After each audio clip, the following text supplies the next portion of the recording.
As part of IERDS initiative to empower women with awareness and financial literacy, I visited a supermarket today to personally select and purchase a month's worth of essential household items. These items will be gifted to women as part of a program aimed at enhancing their communication skills and confidence. The scenes of this effort can be seen here. మహిళలకు అవగాహన మరియు ఆర్థిక అక్షరాస్యత కల్పించడానికి IERD చొరవలో భాగంగా నేను ఈ రోజు ఒక సూపర్ మార్కెట్ను సందర్శించి ఒక నెలకు సరిపడా గృహోపకరణాలను వ్యక్తిగతంగా ఎంచుకుని కొనుగోలు చేశాను.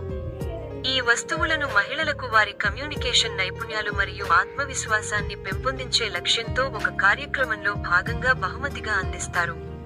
ఈ ప్రయత్నం యొక్క దృశ్యాలను ఇక్కడ చూడవచ్చు.